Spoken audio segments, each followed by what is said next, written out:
Hello all, and welcome to this online event titled Youth Inequalities in the UK, hosted by the Atlantic Fellows for Social and Economic Equity Programme, AFSE, and the Politics of Inequality research theme based at the International Inequalities Institute at the LSE. My name is Dr. Armine Ishkanian, and I am the Executive Director of the AFSE program and an Associate Professor at the LSE's Department of Social Policy. I'm also co-convener of the III's Politics of Inequality research theme, alongside Ellen Helsper. The AFSE program is a funded fellowship that brings researchers, activists, policymakers, and movement builders together at LSE to share knowledge, insights, and hope. Putting research and practice into dialogue is central to our mission as we build a global community of people who are challenging inequality. We hope events such as the one today provide an opportunity for us to think, reflect, and learn together. I'm incredibly pleased to be chairing today's panel, which comprises 3 young leaders who are working in and beyond their local communities to address inequalities in education, housing, employment, and the criminal justice system. Each of our 3 speakers will draw on their ongoing work and share their experiences, considering the consequences of inequalities on young people's lives and their well-being, as well as what can be done to tackle those inequalities. This online event is being recorded and live streamed to the LSE events, III, and AFSE Facebook pages, and it will be made available as a video and podcast, subject to no technical difficulties. For the Twitter users in the audience, the hashtags for today's event are LSE Inequalities and Atlantic Fellows. As usual, there will be an opportunity for you to pose questions to the speakers following the 3 presentations. Please do so via the Q&A box at the bottom of your screen, stating your name and affiliation. I'll now introduce our 3 speakers before handing the virtual mic over to our first speaker, Jeremiah. Jeremiah Emmanuel was raised in a single-parent family in South London and started working within his local community from a young age, campaigning around issues that affect his generation. He was elected into the UK Youth Parliament and later became a young mayor within London. As well as setting up a youth council for the BBC, he's the author of Dreaming in a Nightmare. This new book is a manifesto for how we can tackle inequality in the UK and improve the lives of young people. Jason Allen, our second speaker, has a dedicated career and specialism in the treatment of trauma in young people. He is recognized as a national expert in gang and youth violence in London and currently runs Mary's, a hub for counseling, mentoring, and gang mediation in Camden, which he built from its inception in 2006. Jason's professional training is wide-ranging, and he is currently completing a master's degree in psychology and trauma. Finally, last but definitely not least, we have Michaela Rafferty, who is a youth engagement and campaigns organizer at Just for Law Kids, who exists to ensure young people have their legal rights and entitlements respected and promoted, and their voices heard and valued. She spent 12 years as a community worker and human rights activist in Belfast, and has worked in youth rights initiatives in Palestine, women's empowerment projects in Tajikistan, and human rights education in refugee camps in Greece. Michaela is a senior Atlantic Fellow on the AFSE program. Welcome, Jeremiah, Jason, and Michaela to the LSE. Now, over to you, Jeremiah. Good afternoon, everyone. When I was much younger than I am now, I knew that I wanted to change the world around me. However, I felt like my environment told me that I couldn't. However, my mother was a leading example within my life of someone that could impact the lives of others around us. She was a youth worker and set up a charity to work with young offenders to find ways to sort of create a stint in reoffending by teaching them different life skills. As a family, she got us then to get involved with the Nelson Mandela School Foundation, a campaign group within South London that were promoting for a school at the heart of Brixton to be built to support the young people in the area who had to travel far distances for a decent education. This foundation led me in my life to really think about the community around me, and in my early teens led me to enter the world of youth politics. I then became an elected member of the UK Youth Parliament, an organisation that works with hundreds of young people across the UK to create young leaders who can represent the young people from their communities and to raise different issues on a national level that need to be discussed. After a short stint within youth politics, I then adopted a world of activism. Several different issues affected me and my peers, from youth violence to inequalities within education, to youth unemployment. And it was very important for me to get involved with a number of different organizations who were leading the fight against some of these issues. I then went on to set up something called the Radio 1 Youth Council, a group of young people at the BBC who could advise them on anything from marketing to corporate social responsibility. I felt that in the business and corporate world, there was a massive gap between many of the companies that we interact with on a day-to-day basis and their consumer base, even though the majority of the time, the majority of their consumers are young people. But there was sort of no communication between these companies and the young people that they interacted with on a day-to-day basis. So after founding EMNL, which stands for Empowering and Motivating the Next Generation of Leaders, I wanted to tackle this. We set up a number of different youth councils and mentoring programs and focus groups within companies such as Rolls-Royce, Nike, Superdry, partnered with Nando's, the Queen's Commonwealth Trust. And for me, it was really getting everyday young people to tell all of these companies, what they needed to do to create a change in their lives. As an example, I remember a particular project we done in West London at a place called Westway Centre, and we flew a number of different global Nike football executives to London, and they were connected with everyday young people from across the city. And these young people had an open and honest conversation with a brand such as Nike about what they need to do to sort of improve the way they communicate with young people. There was an example of a 15-year-old who spoke to the head of global football, sort of informing him that the football boots that Nike sell are really, really expensive. And unfortunately, for many of his friends, they would have to do really bad things in order to afford those football boots because they wanted to become footballers in the future. Inequality is something that I've tried to tackle for a very, very long time now.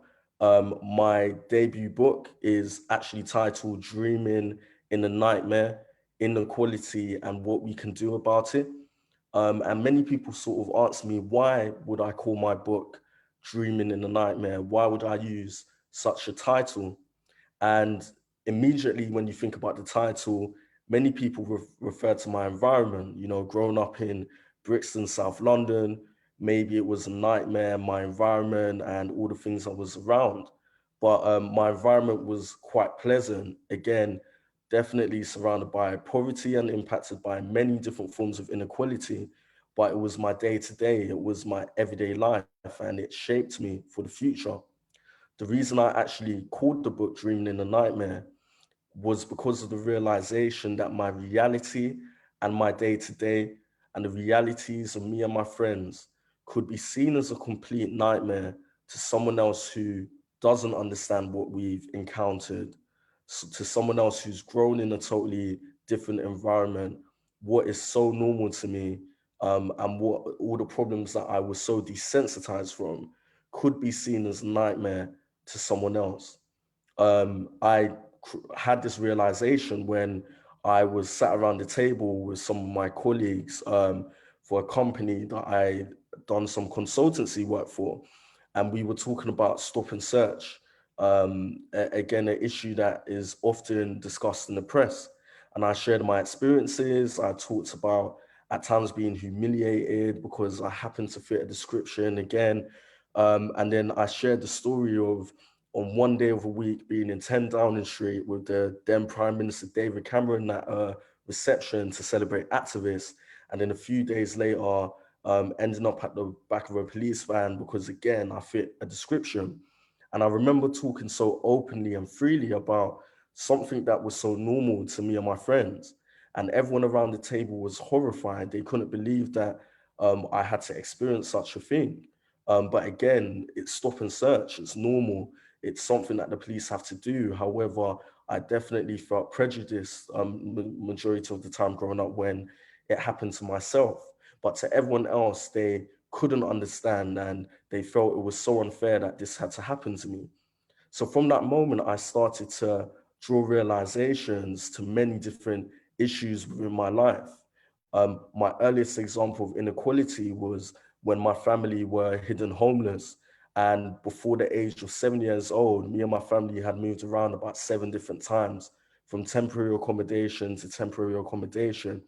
As a child, I thought our family were one of the richest in the world because every few months we would pack our bags and move into a new house. But little did I know that my mum was battling in an immigration battle. And even though I was born in Croydon, South London, due to her migrating to the UK, there were still issues with her residency here.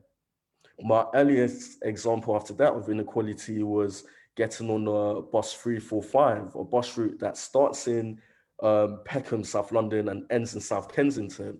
And I remember getting on the bus 345, and it starts in Brixton, a place that I was very familiar with. You know, there's graffiti on the walls, the pavements are really dirty, litter all around, police sirens going up and down. The bus went from Brixton into Clapham, a place that I did know about, but I hadn't been to the other side of it. And then from Clapham to Battersea, and then Battersea over the bridge into Chelsea. And for the first time, I had seen so many cars that I had only seen in the film Fast and Furious. I saw houses that we started to reference as TARDIS houses because they were terraced and right next to each other, but you could see the double ceilings through the window. And the pavements were the exact color as the day they were laid. And to me, as I think at that point being a 9-year-old, it was recognizing that we lived in a city of two worlds. And this is how I began to feel growing up, getting involved in my activism, traveling around the world, connecting with some of the most successful entrepreneurs on earth. And when I've met loads of different people and I'm sharing my story again, it's the stark reality of them not really understanding a lot of the issues that me and my friends have had to go through. There's so many other forms of inequality that we've seen in recent times. During the pandemic, one of the main examples that I think we all came across was the big debate around free school meals within the holidays. And we saw amazing organizations and individuals like Marcus Rashford who really lobbied to the government to ensure that they can provide meals for families who couldn't afford it. And again, I was that young person in school who needed the support of a system like that, who could help my mother who couldn't necessarily afford things for us. Another example that I've seen as of recently is digital inequality. And during the pandemic, I actually heard a story a few days ago of a family of four who, between them with the mother working from home and the kids studying from home, had to share one iPhone in between them. And many families from deprived backgrounds and areas just can't afford the technological devices that are needed within this time. And the inequality within education. You know, I shared the example of speaking to a careers advisor and saying one day I want to become an author. And I was returned with, well, Jeremiah, don't be too overambitious. And to me, being younger, that would have definitely struck me on a different path, because hearing that you might feel that you can't achieve what your dreams are. However, when I look back and I connected along the years to friends that attended Eton and Harrow, to them, their schooling was completely different. You know, they were prepped to become the CEOs, they were prepped to become the future prime ministers, but for some reason in the school system I was in, you know, we felt limited at times. So what can we do to address some of the challenges that I've mentioned? One thing that I push for a lot of the time is to look into mentoring. You know, positive role models are super, super important for many young people who are affected by inequality. You know, we need to have people that they can look up to. We need to have individuals who can guide young people. In the education system, tackling educational inequality, I love the whole viewpoint around zero exclusions, and the fact that a lot of young people who are excluded from mainstream education, who end up in pupil referral units, go down a particular route within life. Um, and another thing for me is really breaking what I've called in the past through one of my previous organizations, the wall of silence. And it's the way I interpret it now is looking at different communities sort of living in two different parallel lines, sorry. And how can we really break down these barriers? I speak in my book about the fact that many young people from where I'm from, the only time they interact with people from upper class backgrounds are on the majority of the time 3 occasions. Number one, if they attend Russell Group University or Oxbridge. Number two, if they land a job in the professional world or the corporate world in the future, maybe their boss might be from an upper class background. And number three, for many young people, the first time they've met someone who is from a completely upper class background is when they're facing a judge within court and they're being sentenced for a crime they've committed. Um, Inequality is still here.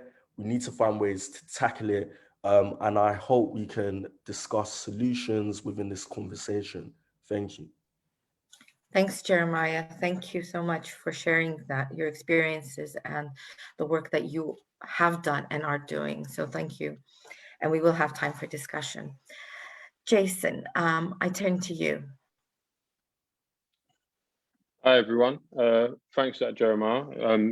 Real interesting stuff. I'll go into a bit about where I'm coming from. I'm the director at Mary Centre. We're based in Camden, which is in London. And we work with young people aged 12 up to 25s, and those young people that are involved in serious youth violence, exclusions, that are faced up against the elements. So I'll give a bit of a backdrop how I got into it.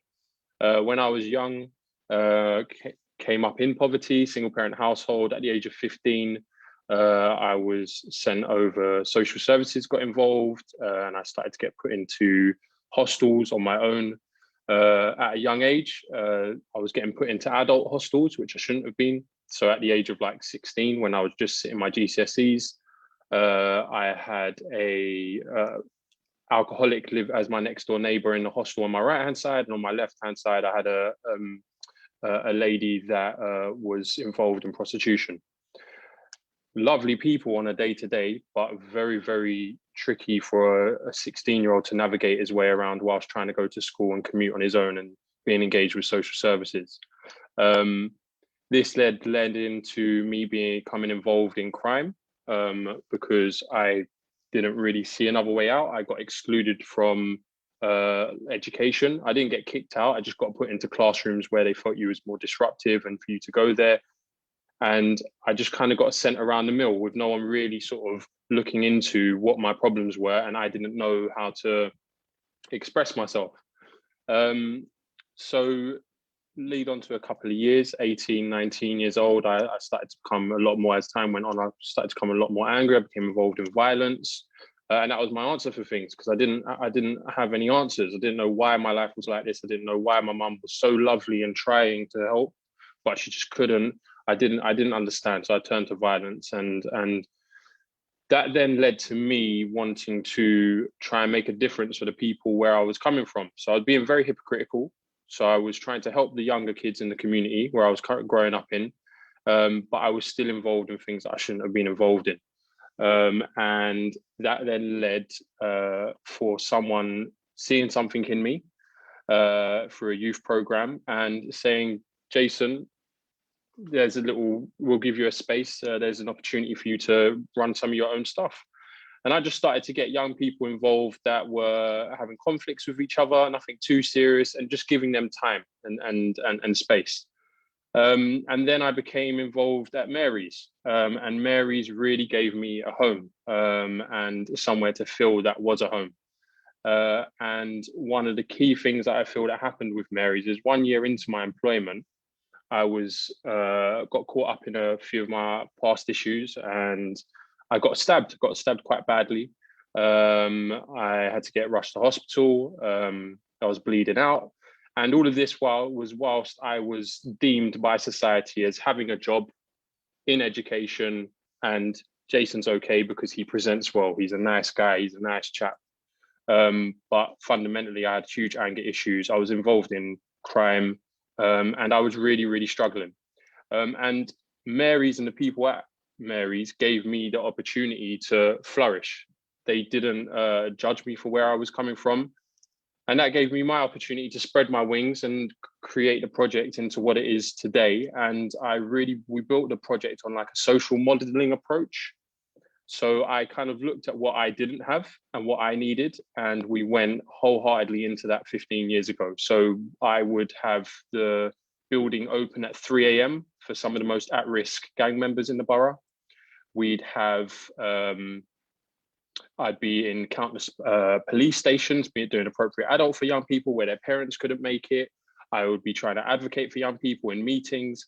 And it was really for the young people. And we was able to break ground with some young people that were getting excluded from school and heavily involved in selling of drugs, involved in serious youth violence from a young age, where social services and other services just couldn't engage because they couldn't necessarily give, which we understand, the level of support that we was providing.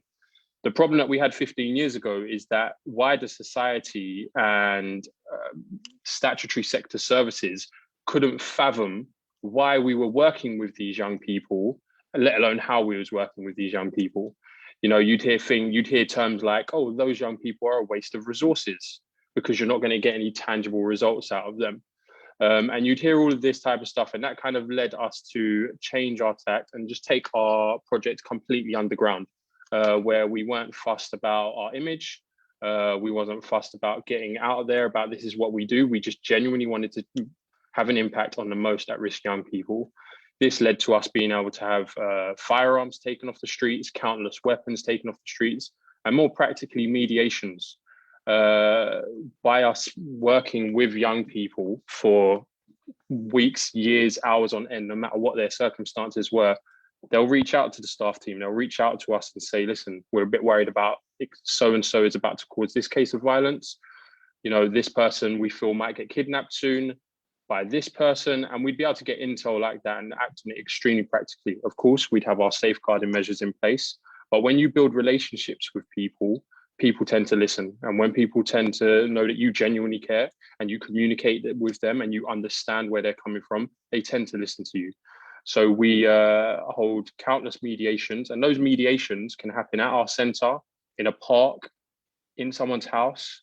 We go into trap houses, which are like drug houses, to do mediations. We've gone to county lines to do mediations because we want to be as practical as we can when it comes down to preventing serious youth violence.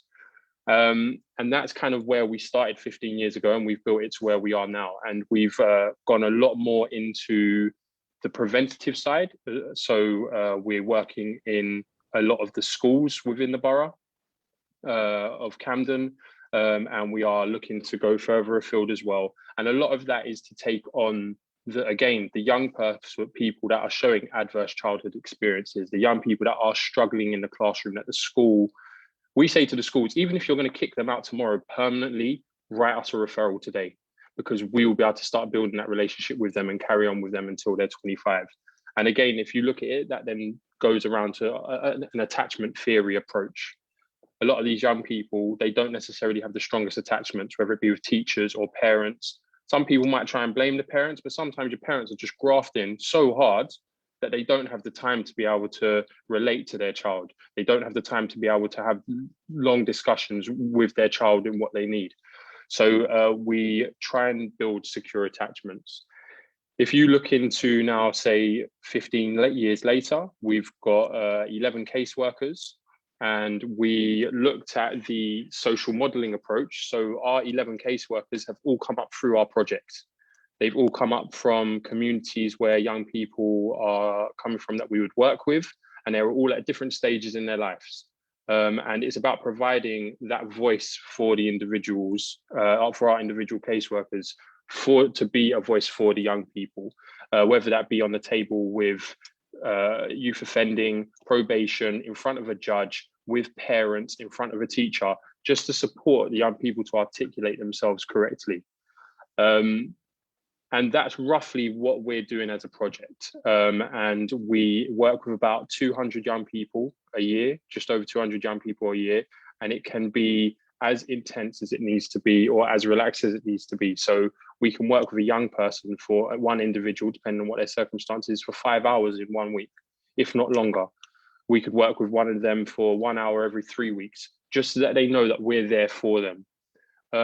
I was very passionate when I was younger at knowing that, like, oh, well, there's no one I can call. I haven't got anyone right now. That alcoholic George, that my next door neighbor in my hostel at 16, is causing big issues. Where do I go now? Who can I speak to? So we built up a 24/7 model. So young people have access to any one of our caseworkers throughout the night. So we have a divert phone, and one of our caseworkers will pick up, whether it's 3 a.m.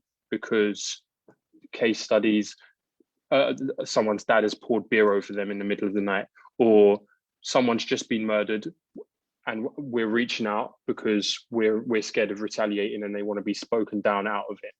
And we're fully aware that in order to have such an impact, we need to be able to be on call.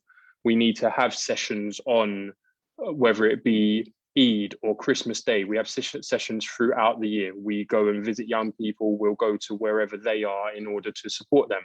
You know, the amount of cortisone that young people have got pumping through them all the time, the lack of dopamine that they've got in them all the time. You know, the young people need to be feeling safe and have lower stress levels. You know, a lot of these young people, they don't feel that they have a choice. And I know that the newspaper builds the narrative that they do have choices, but when you only know one way of living, you can't fathom having a choice. When you can't even communicate properly to what the wider society would deem being properly, how can you go and get into a place of employment? So that's kind of what we do. And I guess that kind of leads into what can be done. I feel that there's a huge problem with the view of youth violence at the moment, and it has been for a little while. I feel that a lot of like government narrative is okay, we want to stop youth violence, we want to stop serious youth violence, but then you see a lot of the initiatives that are put forward are either tokenistic 6-week programs, and then the people disappear to implement it, or a lot of the funding, for instance, is going towards preventative work, and that is key. Preventative work is key. However, there's not that much work being done with the young people that are actually the risk. There's loads of work being done with the young people that are potentially at risk, but the young people that are actually at risk, that are getting sent to county lines, that are embroidered in violence on a daily basis, that are going through high levels of trauma on a daily basis, that don't know how to cope, there's hardly any work being done with those individuals. And the only answer for that is the criminal justice system. Then as soon as they're engaged in the criminal justice system, it's just a slippery slope thereafter. And I feel that a change in the changing view from society needs to continue in understanding that young people that are involved in these way of lives have gone through serious adverse childhood experiences, going through high levels of stress and high levels of trauma, and need support. And if you look at, say, I liken it to, say, mental health. If you look at someone 15, 20 years ago, if you had depression, society deemed you as having the lurgies. They didn't want to know you. They thought, oh, that's depression, get away from me. And then it took a few years for wider society to understand, you know what, people with depression, anxiety, mental health, people need support, and society came around and changed that view to support them. And I see that society is making that change with young people, but it needs to continue to understand that these young people are not big bad wolves. And if you speak to them and communicate with them and provide them with something that is consistent, then they'll be there to support. Looking at your root causes from poverty, from a sociological or a psychological aspect, will be able to make the changes, you know. And serious youth violence, it's not a new thing. I'm really looking forward to what Michaela's going to go into, because I'm sure the violence around here is no real difference to Belfast, no difference to your Liverpools, Glasgow's, Brussels, Paris. It's always been here, and the media is spinning a narrative that the young people are alien and that there's no help for them. And yeah, that's kind of roughly who we are, what we do, and who I am. Thanks. Thanks, Jason. Thank you for sharing that. Really good to hear from you. Over to you, Michaela. Thank you. They were both really brilliant presentations. I'm going to just share my slides now so that I can keep on track of what I'm wanting to say here today. Can everybody see this okay? So I'm delighted to be here. Thanks so much to II and LSE for having me. I'm delighted to speak about my experiences as a youth worker and a practitioner and a young person growing up in Belfast. I'm going to use two case studies throughout this, one to highlight my work in Belfast and one to highlight the structural inequalities in my experience in London, relating to young people who have been excluded from education. I'll start with Belfast, the place I grew up. I studied community youth work 15 years ago after having my childhood in Belfast and realising that there's such limited opportunities for young people who are living on interfaces. I wanted to learn more about this, and so I was very fortunate to get a place to study youth work. And I've worked on several peace and reconciliation projects, both at home and overseas. Last year, I came to London to do my master's at LSE in Inequalities and Social Science. I completed research into the impact of growing up in a divided society has on young people who have never had first-hand experience of the conflict. These young people are named locally as the peace babies, as were born after the Good Friday Agreement. And I look particularly at how their ability to be able to connect to their future. As of limited time today, I can't go into the history of the North of Ireland. It would be absolutely impossible to even attempt to cover this in 10 minutes.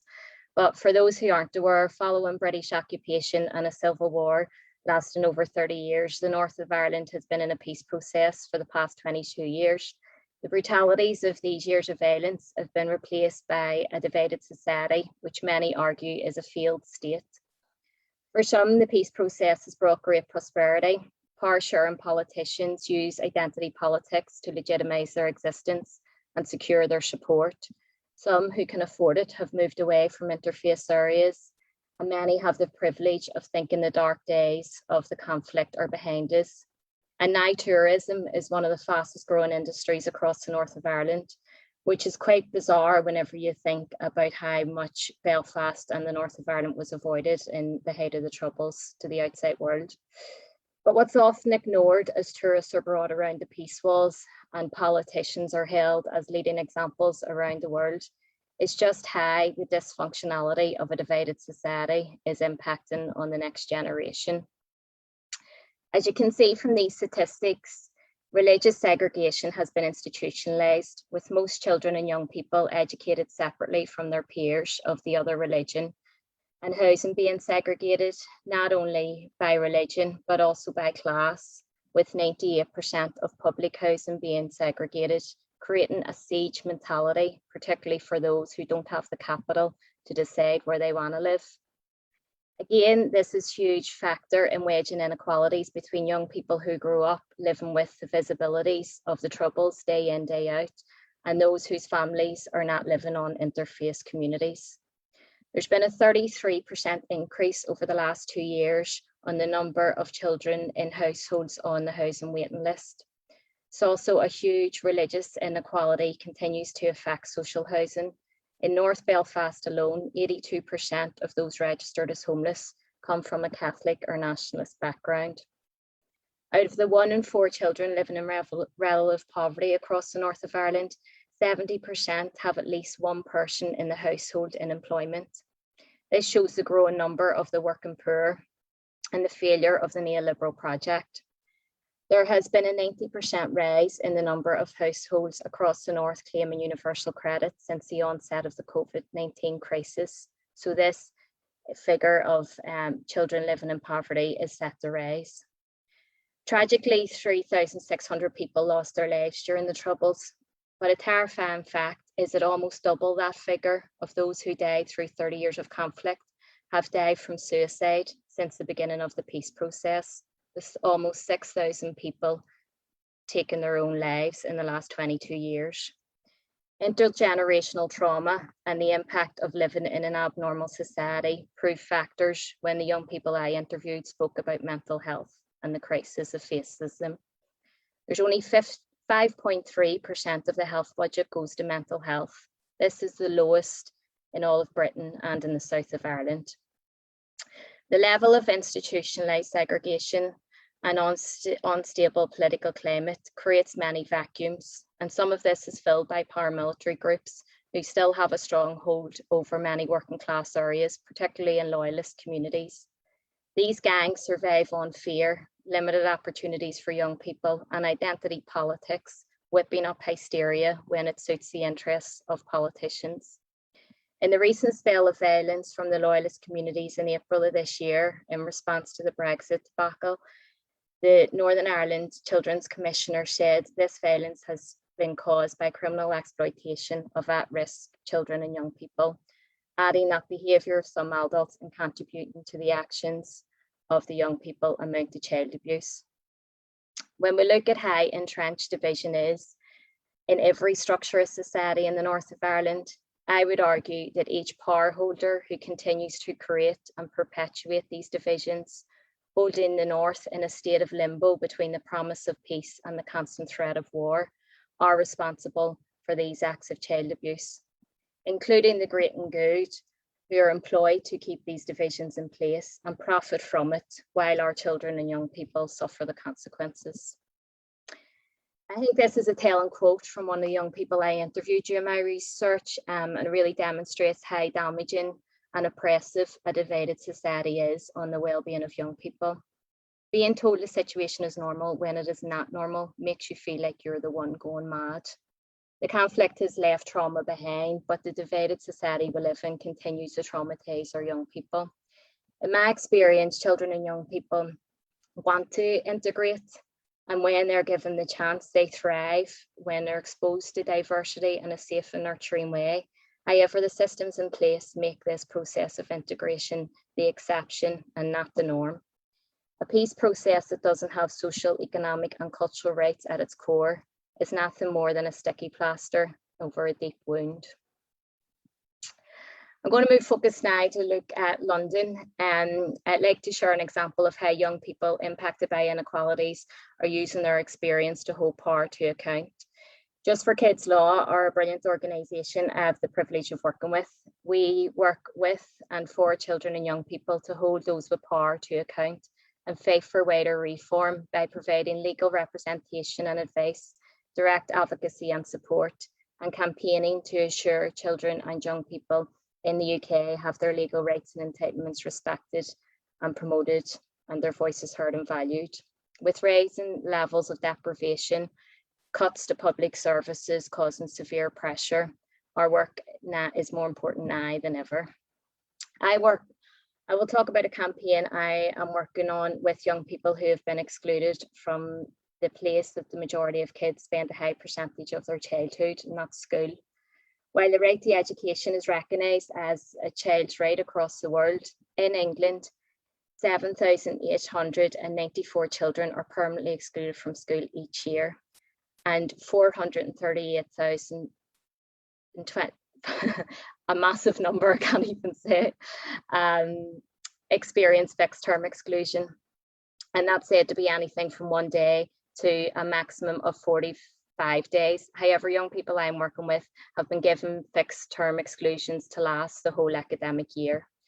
In 2016, the UN Committee on the Rights of the Child made a clear recommendation to the UK government to address the disproportionate use of exclusion for particular groups of children. Despite this, in the last 5 years, there's been a 41% increase in the number of fixed term exclusions given in London.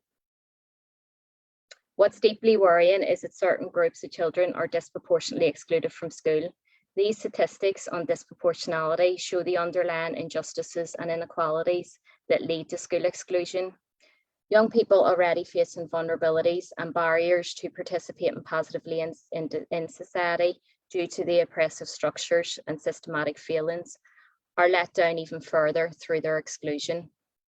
The fact that children with special educational needs are 6 times more likely to be excluded than their peers shows the current education system is not fit for purpose, as it is ignoring the variety of needs our children and young people have.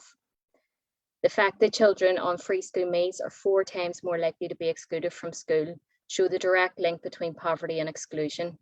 Children whose needs are already not being met due to government cruelty are being further punished by being excluded from what could be a vital safety net. The fact that children and young people from Black Caribbean backgrounds are 3 times more likely to be excluded over white British children, and that Irish traveller and Roma children are 5 times more likely to be excluded than white British students shows how the cold face of institutionalised racism presents itself and pushes children and young people to the margins of society. And finally, the fact that children involved in child criminal exploitation are more likely to be excluded shows the feeling of a system which should be a safe, nurturing place where young people are free from harm. But for many, this just isn't the case. There's also a strong link between exclusions and further exploitation, which many of the young people I'm sure that we all work with know only too well. Another huge concern is the lack of power children, young people and their families have in the school exclusion process. This change in the law in 2012 shows how exclusions are weighted in favour of the school, with the appeals process being virtually impossible for families and young people to navigate. The fact that there's no legal aid in most cases of appealing a school exclusion show just how much of a disempowering process it is. I have the absolute honour of working with young people who are experts by experience, young people who are going through an exclusion or have went through an exclusion. They bring together their experiences, passions and skills and form a steering group to campaign for wider reform by influencing policy and practice. And the campaigners use their experience to hold power to account by highlighting the failings of the education system which excluded them and present solutions to create an education system that works for all. These are just some of the examples of the things that the campaign group have created in their short time together. But above all of this, what the space creates is a sense of belonging and a purpose, and acknowledging that the young people are much more than their experience. These are some solutions that our campaigners have come up with. I'd urge any policymaker, teacher, governor, or decision maker to listen to them. Who better to know what's needed to change than those who suffer the consequence of its failings? And a huge part is education. Many young people didn't know their rights through their whole school exclusion process, and only whenever they came to Just for Kids Law, maybe to get legal representation or to join a campaign or to have an advocate, they were told that they were actually entitled to rights. So to me, the fact that many young people don't even know what their rights are shows the oppressive structures that we're living in. Personally, I think we need to look at a complete overhaul in systems where young people and children's well-being, needs and passions are put before profit and productivity, greed and power. Maslow's hierarchy of needs explains what's required before a person can reach their full potential. If we continue to operate these oppressive systems, we are continuing to lose out on the brilliant potential of our children and young people.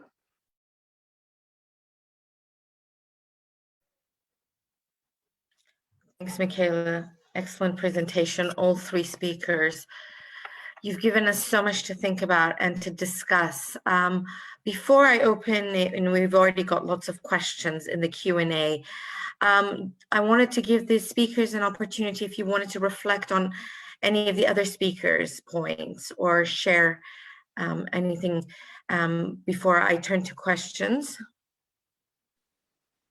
Yeah, I thought obviously it was just amazing hearing from both speakers, and I just think it was especially crucial what Michaela was talking about, sort of like the school exclusions and the young people with, say, special educational needs, and the direct pipeline that leads into, and you're then exposed to, young people are then exposed to the elements outside, and you're then exposed to grooming, and you're then given, from a young person's perspective, an opportunity. You know, you're given an opportunity because school is not giving you an opportunity, and then that just triggers the whole change in understanding of what choices we actually have. You know, but no, I thought that was really powerful because the pipeline is clear to see. Thanks, Jason. Michaela, do you want to respond, or Jeremiah? Absolutely, I completely agree. And I think that what was the common thread between all of our presentations to me was the isolation that young people are facing in what has been deemed as the norms of society, and that so many young people are actually living on the margins of society.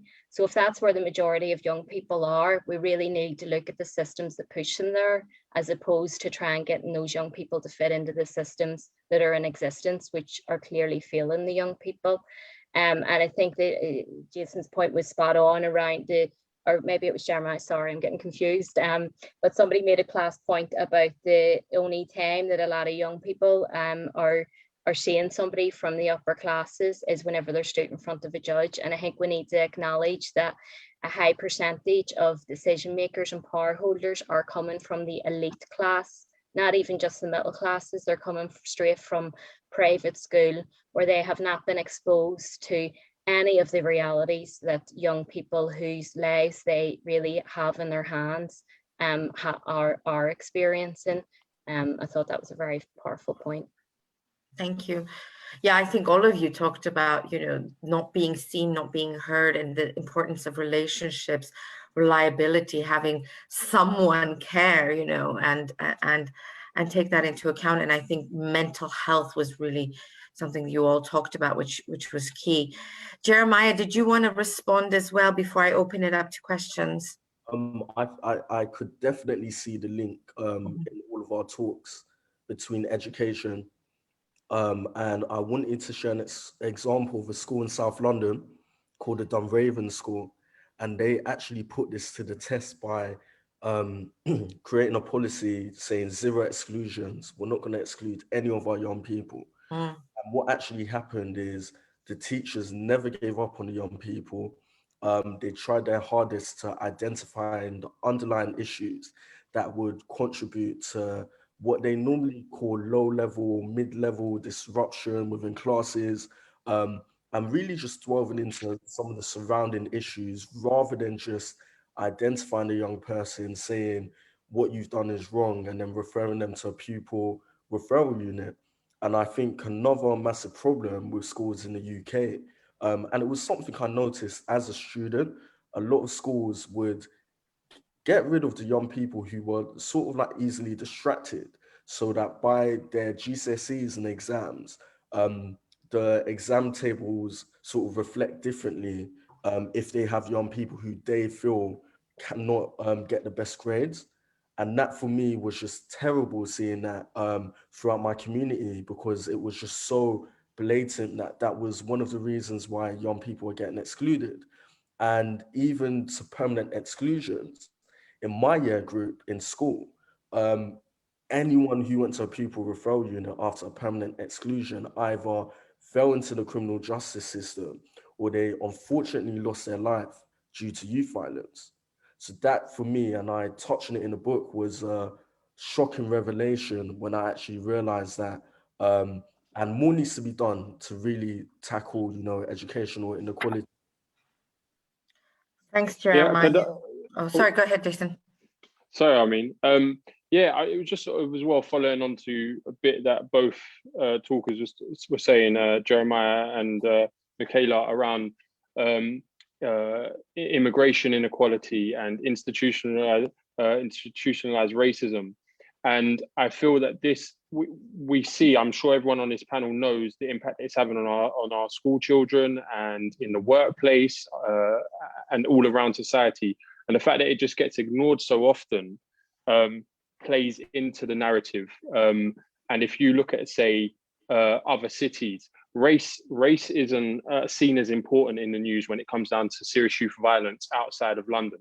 You know, if you look at serious youth violence in all of these other cities that it's happening in, race isn't an issue. However, in London, it's deemed young Black males are causing the violence. But if you look at the statistics of how many young Black males there are in the city of London versus the amount that have been involved in serious youth violence, it's nowhere near comparable to, say, if you look at your Glasgows or even, I'd imagine, your Belfasts. And this is really crippling so many young people from a young age, not only just, say, racism, but classism that's happening. And it's all playing into it. And it doesn't help when you have the people that be putting out policies and papers saying, oh, yeah, we've done a check on it. And, oh, yeah, it doesn't exist. In institutionalized racism, it doesn't exist. We can't find anything to do with it. But yeah, continuing to highlight things like that, I think, is important for our school children. Thanks, Jason. Thank you all. We've got lots of questions. Some are directed at certain people and some are not. So I'm going to take 3 and give one each to each of our speakers. So I think this is a question for you, Michaela, and I'll ask all 3 questions and then please you respond. So it comes from Luna Glucksberg, who's a staff at LSEIII, a research fellow. And thanks everyone to the wonderful presentations. She asks, what do you suggest instead of exclusion for children who are excluded? And she's asking this as a wife of a secondary school teacher who's worked in both mainstream and PRU, who is dedicated to his students, who often create deep bonds with him. What to do when students so deep in gangs that violence is their way to interact with teachers? How do you keep everyone safe? So I'll, and if others want to come in on that, but I'll ask that to Michaela. To Jason, I have a question from Lakita Upal, a trainee counseling psychologist at London Met University. And she's got questions for you saying, you spoke about, Jason, having to go underground to get away from the whole hard to reach label. What do you think are some of the bigger social barriers to accessing counseling for young gang-associated people? So what are the barriers to accessing counseling? And do you think counseling as a service is missing for these young people? So what are the barriers to that? And to Jeremiah, a question from Isla X. What is being done to fund youth services?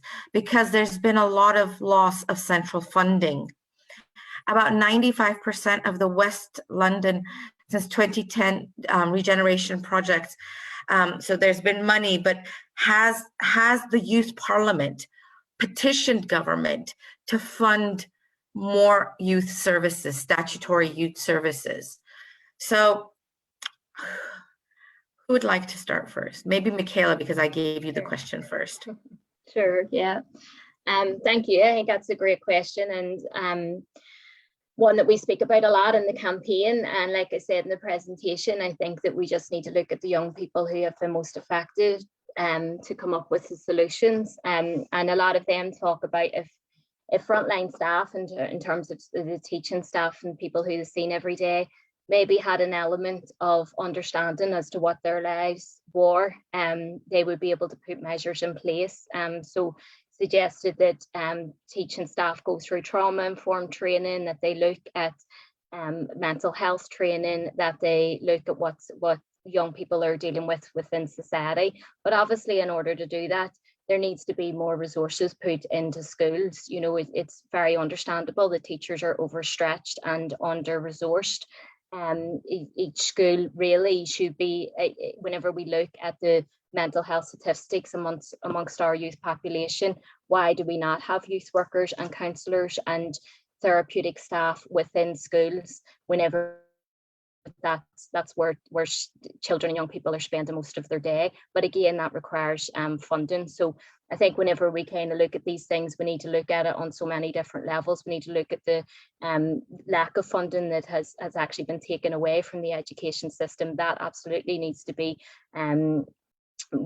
pumped back in, and even more as well. And I understand that there's pressures under teachers to keep young people safe, and especially whenever there is young people who are involved in gangs. We need to really look at a joint up approach as to why are young people being involved in gangs? How can we look at how can we work with community organisations and schools to be able to present a joint up approach? We as the professionals need to get better at looking at the solutions in order to protect these young people and see these children and young people as children and young people and as a product of their environment, as opposed to continuing to push them to the margins of society. I think that there's something huge about decolonizing the curriculum too, and looking at what does our schools actually teach and what does it perpetuate in terms of the institutionalized racism that is quite evident in the disproportionality. Thanks, Michaela. Over to you, Jason. First of two questions. I think the first one was, what are some of the bigger social barriers stopping young people engaged in counselling? I think some of the social barriers are the same for adults. Some people deem it as a sign of weakness trying to engage in counselling. There's a stigma surrounding it. You know, I know that when I started doing counselling for my personal growth about 9 odd years ago, I didn't tell anyone about it.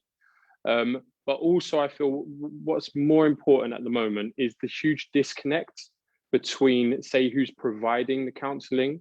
There's not enough counsellors or therapists that have an understanding of many of the issues that the young people of today are going through. And you know, I feel that for a young person to sit down, if an example, sorry, I'd done a training course for 1 year at the Tavistock in Portman on, I can't remember the title of it, psychological therapy for children, right? There was about 40 people on it. Out of those 40, there were only 3 males. And there was, I think, out of the 40, I think 46 people there were white. Out of the 40, so 36 were white. Now, when you're dealing with inner city young people, you're dealing with a lot of young boys that have not grown up with, I think Jeremiah spoke a lot about it, about sort of the role models and being able to look up to someone. When a lot of this is escaping, sort of a lot of our young men, they need a lot of male figures. So counselling as well can be, there can be those social barriers. You know, we've offered some of our young people a counselling service over the years, and they've always said, no, Jason, you're our counsellor, or Emil, or one of our cases, you're our counsellors. We do therapy with you because we understand it. So that's some of the biggest social barriers. I think that there needs to be more people that are representative of the communities that young people are coming from. And then I think the second question was the counselling, is counselling missing? Okay, so if you look at, say, how you can even access counselling or therapy, the NHS's answer is iCope. Okay, so it's a service called iCope. I went through iCope when, as I said, quite some years ago. The waiting list is ridiculous.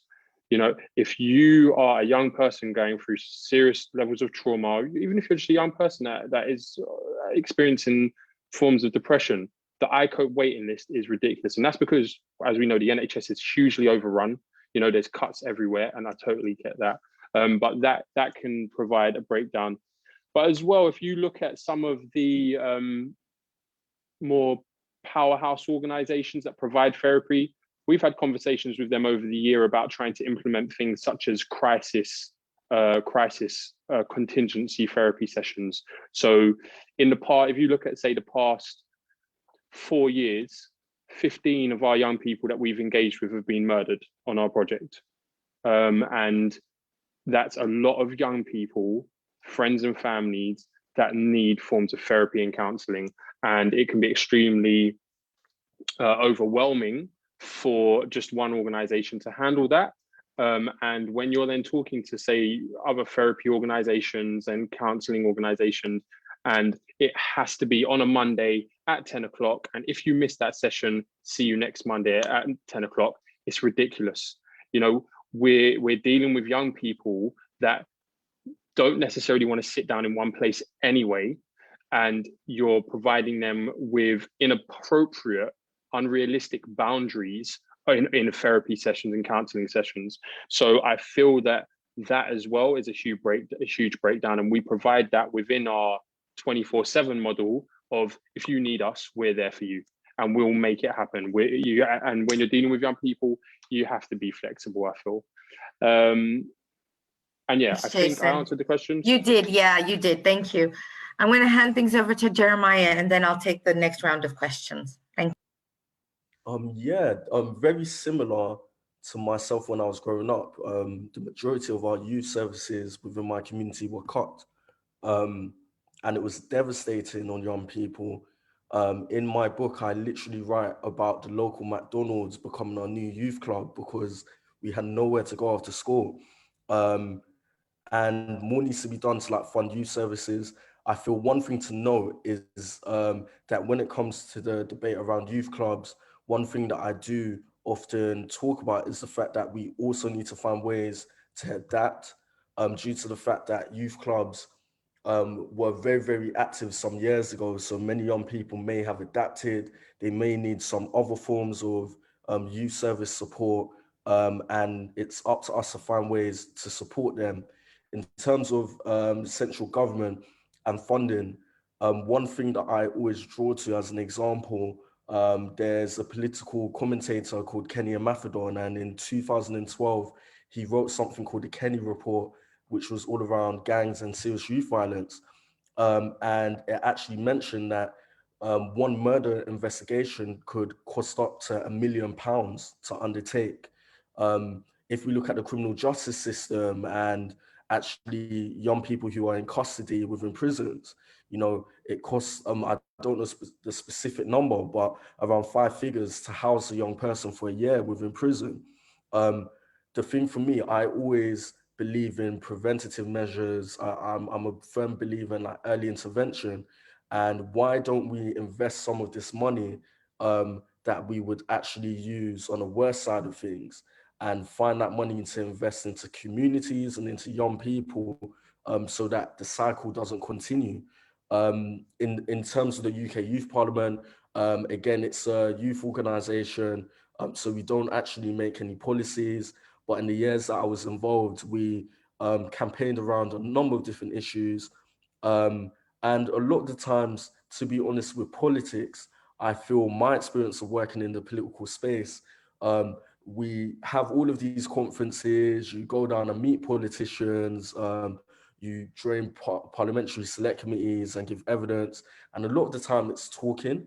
And a lot of the time when I've done my talks in the past, I end it by saying change is a word, but we need it to become an action. And that's because a lot of the time when it comes to politics, there's a lot of talk and nothing actually happens. And with a lot of politicians, when it comes to problems that affect young people, they think about the problems that affected themselves when they were young people. And that was maybe 25 odd years ago. But more politicians really need to understand a lot of the issues that are ongoing. They really need to get to the bottom of what is happening to young people. And I think this pandemic is actually the perfect opportunity, as many forms of inequality have been highlighted during this period of time. Thanks, Jeremiah. Thank you so much. I've got lots of questions. I'm going to take as many as I can. We have a question for Jason from Grace Wild, who's a LSE student. She says, how can we create an alternative progressive narrative to counter the right-wing idea of problem families, while also acknowledging the complex legacy of systemic injustice and the revolving door?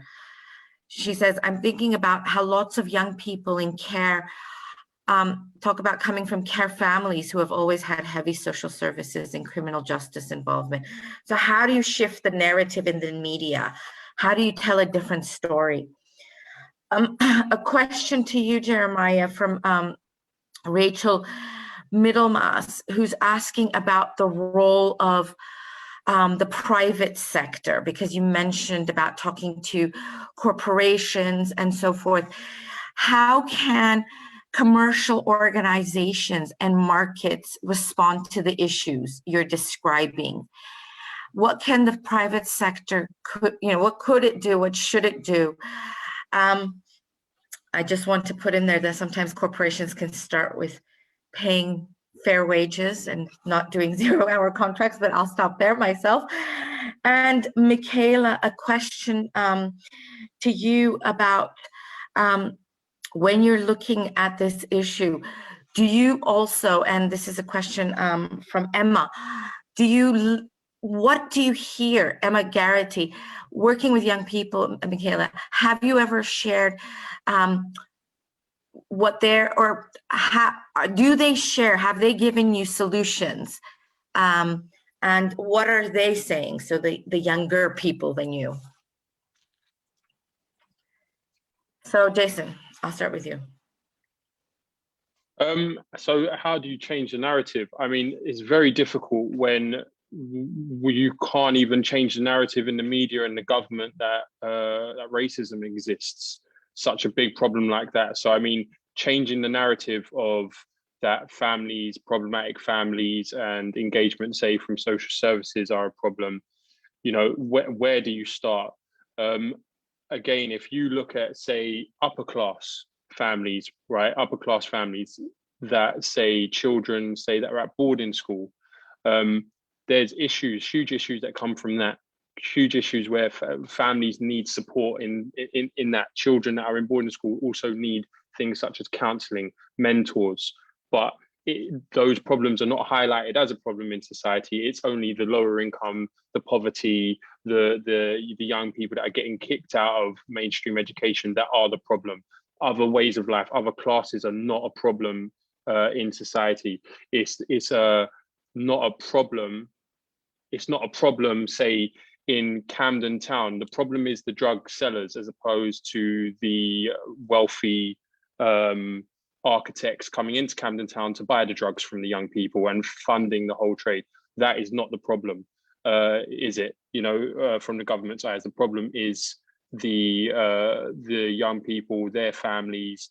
So changing the narrative, there's not really an answer for it, but I feel that more meetings like this, more discussions like this, and more people having a greater understanding that not all families are the problem. You know, you have some families that we work with where parents may be drug abusers, but if they had a bit of extra help, they'd be able to do way more for their child.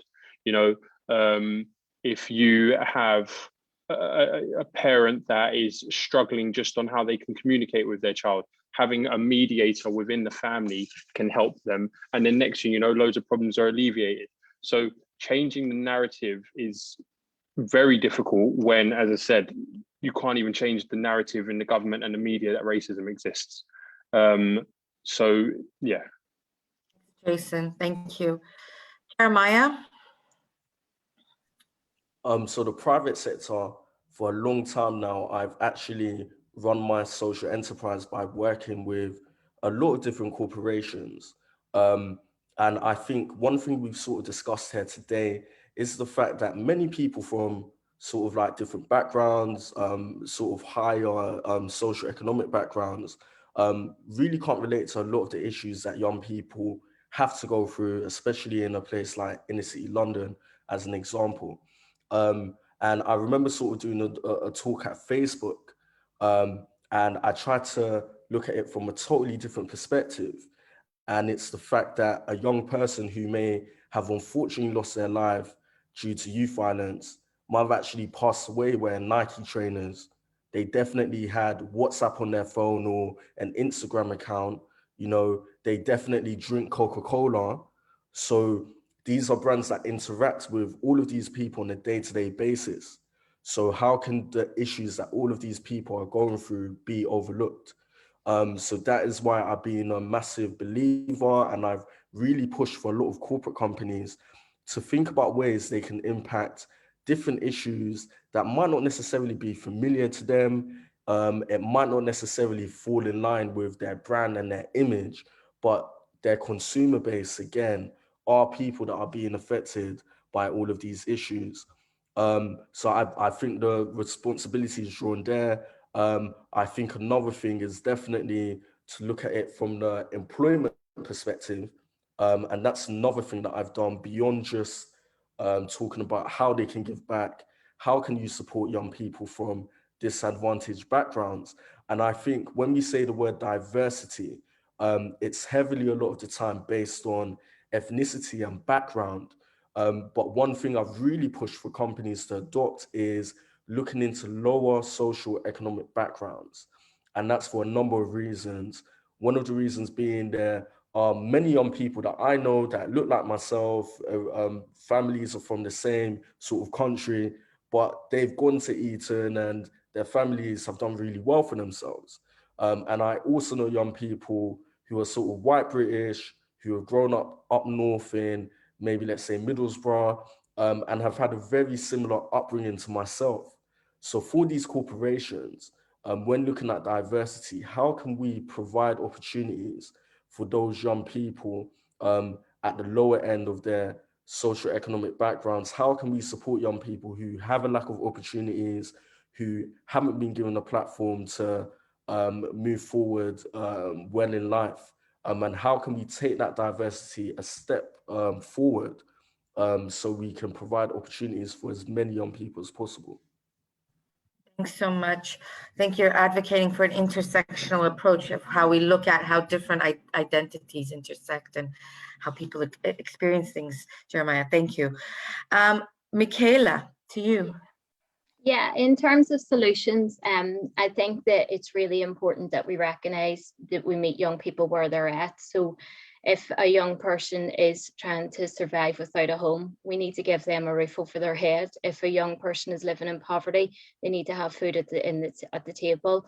We need to remove the barriers that are being placed on young people so that we're able to actually give them a footing and being able to participate in society.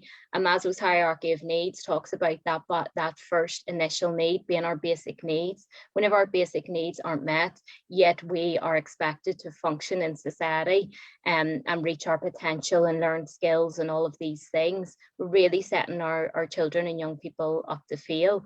And the solutions in terms of school exclusions and young people who have been excluded, you know, a lot of them when reflecting back on their exclusion are saying, if only people had, the teachers and the caregivers had presented me with solutions at that time, had listened to me, had seen the whole of me and what I am going through, had given me a chance. For many, the process was so disempowering, they didn't even know what was going on. They were in a fixed term exclusion that all of a sudden became a permanent exclusion, and during that process they had no time to represent themselves, to know what their rights are in it. They're in the receiving end of it. And of course, as we know, if young people are in isolation or excluded and require that sense of belonging, then they're much more vulnerable to exploitation, and so the cycle continues. And I think Jeremiah's point earlier on around what we accept as our normal is something really powerful that we have to remember, that there is such a thing as a self-fulfilling prophecy. And if the dominant narrative around is telling these children and young people that this is where their ambitions are at, then it's very understandable that that's where a young person will live to. And only through removing barriers and putting support in place will young people actually be able to realize they have an ambition and being able to get support around what that ambition looks like. But without that, the dominant narrative is very easy just to take over. Thank you. We've got so many questions, but we're actually out of time. I just want to say that there's been incredible appreciation for all three presenters in the chat in the Q&A. People are asking for more. They want to hear more from you all. I think we may need to have another session, but we are out of time. And I did want to give you all just a very 30-second, quick ending before I tie everything to a close. So I will start with you, Jeremiah. I'll go the same order that you presented. So Jeremiah, Jason, and Michaela. I'm gonna go back to what I mentioned that I normally say at the end of talks. And again, change is a word, but we need it to become an action. It's been an amazing discussion, and we've really drawn onto inequality and some of the solutions to how we can combat it. But let's all move forward and try and find ways that we can really tackle it.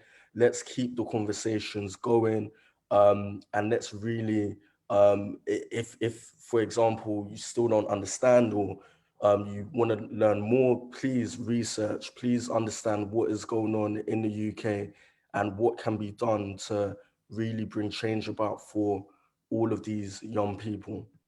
Thanks so much, Jeremiah. Thanks for being here with us today. Jason, to you. Yeah, thanks for providing the platform and having discussions like this, and more of this stuff is definitely needed to create more awareness and understanding around the issues. I would just say that we have a saying that we never want to run before you can walk. And I feel that when you're dealing with young people and systemic issues, you should never try and run with these problems. You should always just try and walk through what is happening. And this ethos has got us to where we are today. And I feel that things need to be meticulously discussed and walked through. And that's where systemic change will happen. Thanks, Jason. Thank you so much. Really good points I think you're raising, and thank you for the work you're doing.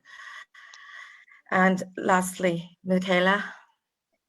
I just want to highlight, and I think it has been highlighted today, that we didn't get into these level of inequalities by accident, that the intentions have been done to create these oppressive systems that we're operating in. So I think that there's a huge job in holding power to account, and a real need for a joint up approach. The passion here today is really inspiring, and I think that we really need to raise elevate the voices of the young people and the children that we're working for, and create these platforms in a joint up way, moving forward. And that's the only way that we'll get to see the change that's much needed. Thanks, Michaela. Thank you again for being here with us and sharing your perspective from London and Belfast. Fascinating talk. So thank you also to all of you who participated in the audience and for your questions, and my apologies for not being able to pose all of those questions. Thank you once again to our three wonderful speakers, amazing leaders who shared with us their experience and their ideas and their knowledge. If you would like to know more about the Atlantic Fellows for Social and Economic Equity Program and the International Inequalities Institute, please visit our website. You can learn more about our work and our events, and you can follow us on social media. Thank you again, everyone. I'm sorry we ran over a little bit.